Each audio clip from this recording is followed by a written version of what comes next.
Hello friends, AIPMT NEET 2004 के कुछ question में हमें दिया गया था एक मास है जो 0.5 केजी का है, मूव कर रहा है 1.5 मीटर पर सेकंड से on a horizontal smooth surface, collide करता है एक नियरली वेटलेस स्प्रिंग से जिसका फोर्स कांस्टेंट हमें दिया गया है और हमसे maximum compression of the spring पूछा गया था।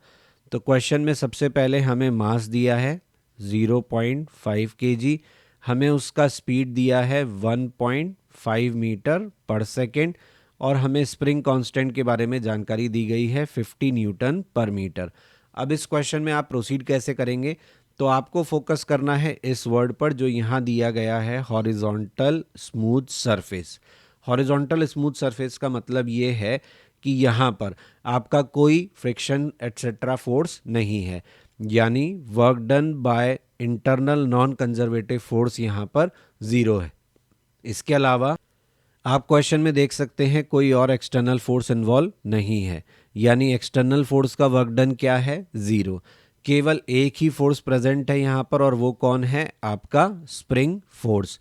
तो जब ऐसा होता है कि आपके सिस्टम में केवल इंटरनल कंजर्वेटिव फोर्स प्रेजेंट होता है और नॉन कंजर्वेटिव फोर्स और एक्सटर्नल फोर्स का वर्क डन ज़ीरो होता है, तो हम किसे फॉलो करते हैं, कंजर्वेशन ऑफ मैकेनिकल एनर्जी को, जो कहता है कि change in mechanical energy zero होगा, यानी आपका initial mechanical energy of system final mechanical energy of system के होगा। सिस्टम का मतलब यहाँ आपका मास और आपका स्प्रिंग है।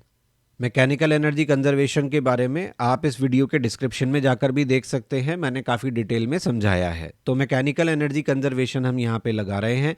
हम जानते हैं mechanical energy is the sum of kinetic and potential energy. तो इसका मतलब ये हुआ कि सिस्टम की initial kinetic plus potential is equal to system की final kinetic and final potential. तो हम यहाँ पे अप्लाई करेंगे। इनिशियली हमारा जो ब्लॉक, हमारा जो मास था वो चल रहा था हाफ mv² से, स्प्रिंग में कोई कंप्रेशन नहीं था, तो पोटेंशियल एनर्जी ज़ीरो, क्योंकि स्प्रिंग का जो पोटेंशियल एनर्जी होता है वो कंप्रेशन या एलोंगेशन पर डिपेंड करता है और उसे हाफ kx² लिखते हैं। क्योंकि इनिशियली कोई कंप्रेशन कोई एलोंगेशन नहीं था, इसलिए इनिशियल पोटेंशियल एनर्जी हमने क्या लिया है, ज़ीरो। बाद में हमारा जो मास है, जो हमारा मास है उसे रेस्ट में आना पड़ेगा, तभी हम कह सकते हैं कि स्प्रिंग का कंप्रेशन क्या होगा, मैक्सिमम, यानी कि सारी की सारी काइनेटिक किस में कन्वर्ट हो जाएगी, आपके पोटेंशियल एनर्जी में कन्वर्ट हो जाएगी। इस केस में आपका जो कंप्रेशन होगा वो मैक्सिमम होगा और फाइनल काइनेटिक क्या हो जाएगी, ज़ीरो। यहाँ हाफ से हाफ को काट सकते हैं, एम हमें दिया हुआ है, तो अब हमें यहाँ केवल वैल्यू रखनी है। 0.5 केजी मास दिया गया था, 1.5 उसका स्पीड दिया गया था, के का वैल्यू हमें 50 दिया गया था और हमें मैक्सिमम कंप्रेशन यानी एक्स मैक्स का वैल्यू पूछा था। तो इसको सॉल्व करने पर हमें एक्स मैक्स यानी मैक्सिमम कंप्रेशन कितना मिल जाएगा, ये आएगा 0.15 मीटर, जो कि हमारा आंसर है। आई होप आपको ये सोल्यूशन समझ में आया होगा, पसंद आया होगा। Please like share and subscribe my channel और बेल आइकन दबाना ना भूलें ताकि सभी इंपॉर्टेंट अपडेट्स आपको टाइमली मिलते रहें।